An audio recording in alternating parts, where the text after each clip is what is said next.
Hello friends, welcome back to my channel Karthik Telugu news. Friends, ఇవాళ loans తీసుకున్న వారికి భారీ గుడ్ న్యూస్ చెప్తూ ఆర్బీఐ ఒక ఇంపార్టెంట్ అప్డేట్ న్యూస్ అయితే రావడం జరిగింది. దీని గురించి మరిన్ని విషయాలు ఈ వీడియోలో తెలుసుకుందాం.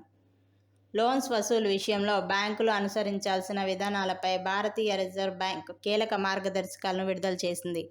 వ్యక్తిగత రుణాలు, కారు లోన్లు, గృహ రుణం వంటి సాధారణ రుణాలను తిరిగి వసూలు చేసేందుకు రుణగ్రహీతల మొబైల్ ఫోన్లు, ట్యాబ్లు, ల్యాప్టాప్ల పనితీరును నిలిపివేయడం లేదా వాటిని బ్లాక్ చేయడం బ్యాంకులకు అనుమతించబోతోందని స్పష్టం చేసింది. అయితే అదే పరికరాన్ని కొనుగోలు చేయడానికి బ్యాంకు రుణం మంజూరు చేసిన సందర్భాల్లో మాత్రమే కొన్ని ప్రత్యేక పరిస్థితుల్లో ఈ విధానం అమలు చేయవచ్చని పేర్కొంది.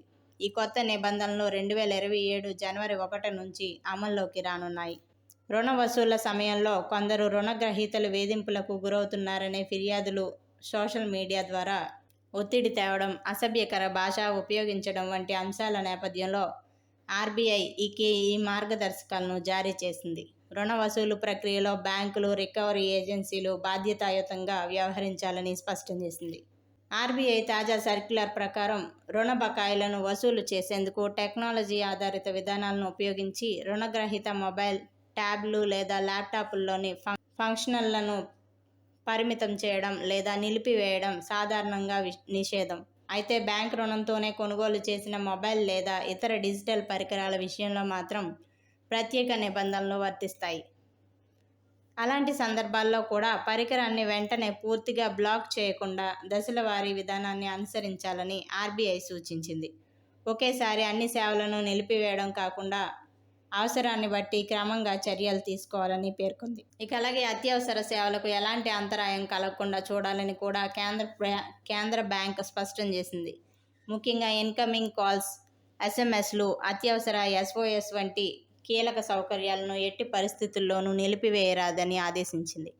ప్రజల భద్రతకు సంబంధించిన ఈ సేవలను ఎల్లప్పుడూ అందుబాటులో ఉండాలని పేర్కొంది. ఈ ఏడాది మే నెలలో రుణాల రికవరీ ఏజెన్సీల వ్యవహార శైలిపై ఆర్బీఐ ముసాయిదా మార్గదర్శకాలను విడుదల చేసిన ప్రజల అభిప్రాయాలను కోరింది. ఆ ముసాయిదాపై వచ్చిన సూచనలను పరిశీలించిన అనంతరం తుది నిబంధనలను రూపొందించింది.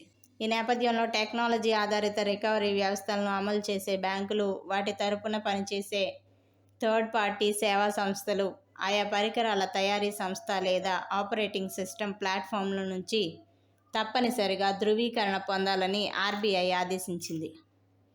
అదేవిధంగా రికవరీ ఏజెన్సీల నియామకంపై కూడా స్పష్టమైన మార్గదర్శకాలను జారీ చేసింది. రుణ వసూలు బాధ్యతలు నిర్వర్తించేందుకు అవసరమైన మేరకే రుణగ్రహీత లేదా గ్యారంటీదారుడి వ్యక్తిగత సమాచారాన్ని బ్యాంకు ఉద్యోగులు లేదా రికవరీ ఏజెన్సీలతో పంచుకోవాలని స్పష్టం చేసింది. అవసరానికి మించి వ్యక్తిగత సమాచారం బహిర్గతం కాకుండా బ్యాంకులు తగిన జాగ్రత్తలు తీసుకోవాలని ఆర్బీఐ హెచ్చరించింది. సో ఫ్రెండ్స్, ఇది అప్డేట్ న్యూస్. మరిన్ని అప్డేట్స్ కోసం ఛానల్ సబ్స్క్రైబ్ చేసుకోండి ఫ్రెండ్స్. అలాగే పక్కన ఉన్న బెల్ ఐకాన్ క్లిక్ చేసి వీలైతే ఛానల్కి లైక్ అయితే చేయండి. Thank you friends. Thanks for watching this video.